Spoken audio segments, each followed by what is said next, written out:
Projectile Penetration is bad for weapons that shoots arrows, including the Huntsman, Rescue Ranger, and the Crusader's Crossbow. But let me explain what this upgrade does first. This upgrade allows you to penetrate an infinite amount of targets so long as the arrow isn't broken, and it also allows you to shoot through an enemy medic's projectile shield. With a crossbow, you can heal multiple targets with one healing bolt, and with the Rescue Ranger, you can shoot through your buildings and heal them all with one single bolt. These bonuses are beneficial, so why am I saying that projectile penetration is actually bad to purchase for these weapons? The thing that you should know about pyrobots is that they can detect incoming rockets and airblast back, but they don't airblast pipe grenades and arrows. Actually, they are supposed to reflect back, but the projectiles are detected way too late for them to do so. Some community missions will implement improved airblast, but let's just pretend that doesn't exist for a moment. When you purchase projectile penetration for the Huntsman, Rescue Ranger, or the Crusader's Crossbow, pyrobots are able to detect those arrows that's the same with rockets, and are then able to reflect them back at your team.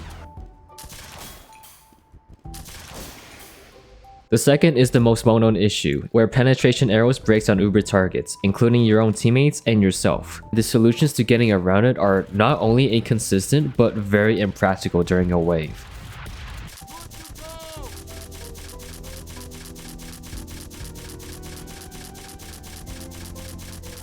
This issue is fixed on Potato's MVM servers thanks to Ref mod, so you don't need to worry about this if you play on there.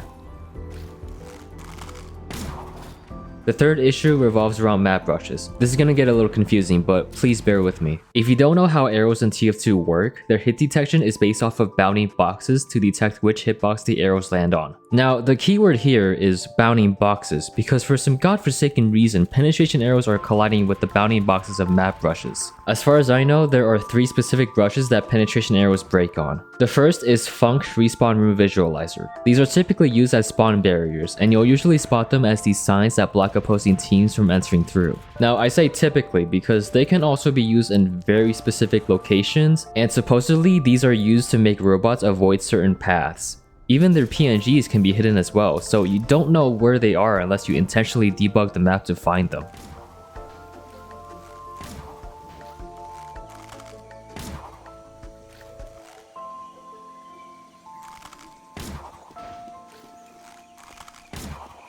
The second brush type is Prop Dynamic, which are props that are specified to have animations. This tank barrier on Rottenburg is a perfect example of this. As you can see, its bounding box is quite large with the amount of empty space it fills, and it makes it extremely annoying for bow users that stand inside it. This interaction is dependent on whether the prop has collision or not. Once the tank breaks this barrier, penetration arrows can shoot through the bounding box because the collision here is disabled.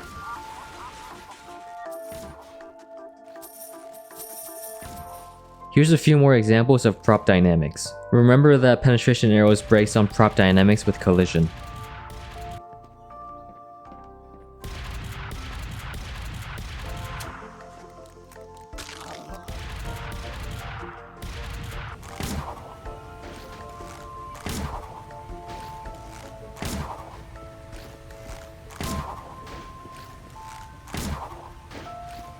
Funk Brush is the third brush type, and to be honest, I have zero clue on what conditions allow penetration arrows to break on them. What I can show you are where they can be found on community MVM maps, since it's only a significant issue there. On the map Eureka, penetration arrows work perfectly well here. However, once the map switches the bomb path to red side, now they start breaking. This is one example of Funk Brush, and this entire red side is covered in it. Aside from a few small areas, but this is like 5 to 10% of the map. You basically wouldn't be able to play the game until the map switches over to blue side, where these Funk Brushes won't be active there. Pbridge, which is another community map, also has a Funk Brush issue, but unlike Eureka, it does not activate or deactivate depending on the bomb path. This brush only covers the area at the bomb hatch, thankfully, but once again, this blocks penetration arrows, and imagine losing a wave because of this cringe-ass code. Now, Potato has also fixed this issue with bounding boxes as well, so this will not be an issue if you play on there. I think Moonlight have also fixed this on their servers, but I am not sure on that. For every other server though, you will have to deal with these issues. The only solution to counteract this would be to simply not buy projectile penetration for arrows at all. But the main thing that you need to be aware of for all 3 types of servers is that pyrobots will air blast penetration arrows. That's pretty much it. Thanks for watching and I'll see you soon.